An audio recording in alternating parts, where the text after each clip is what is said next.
અમદાવાદમાં Asian global સ્કૂલનું વધુ એક મનમાની સામે આવી। શાળાએ વિવિધ કાર્યક્રમો યોજી વાલીઓને લૂંટવાનો પ્રયાસ કર્યો। વિવિધ કાર્યક્રમોમાં વાલીઓને ઠગવામાં આવતા હોવાની વાલીઓની રજૂઆત છે। સ્કૂલના કાર્યક્રમ માટે વસ્ત્રો એક જ દુકાનેથી લેવા શાળાએ દબાણ કર્યું। એક જ દુકાનેથી વસ્ત્રો ભાડે લેવા દબાણ થતું હોવાના પણ વાલીઓ આક્ષેપ કરી રહ્યા છે। વાલીએ ભાડે લીધેલા કપડાં પરત આપવામાં મોડું થતા ચાર્જ વસૂલાતો હોવાનો પણ આક્ષેપ છે। કહ્યું કે એક દિવસ કપડું મોડું આવતા 2000 રૂપિયા ડિપોઝિટ પણ પરત ન આપી વાલીઓએ સ્કૂલમાં ફરિયાદ કરતા સ્કૂલ સંચાલકે દુકાનદારની તરફેણ કરી અને આ અંગે ડીઓએ કાર્યવાહી કરતા સ્કૂલને નોટિસ ફટકારી છે। कुछ स्कूल का एनुअल फंक्शन था। फंक्शन में इनको कहा था कि ये ड्रेस कोड होना चाहिए। जो इन्होंने ये फंक्शन रखा था गांधीनगर में रखा था कि ड्रेस कोड होना चाहिए और ड्रेस कोड आपको न्यू सीज रोड की एक दुकान है जो एड्रेस दिया कि वहाँ से आपको मिलेगा।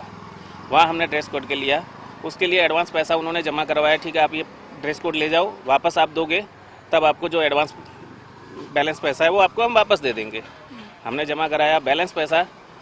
फ्राइडे को हमने उन्होंने ड्रेस दिया था, हम उनके पास में सैटरडे को गए थे, सैटरडे को मंडे को गए कि भैया आप अपना पैसा दो। हमारे को जवाब दिया कि आपका इसमें से कमीशन कटेगा, आप एक दिन लेट आए हो।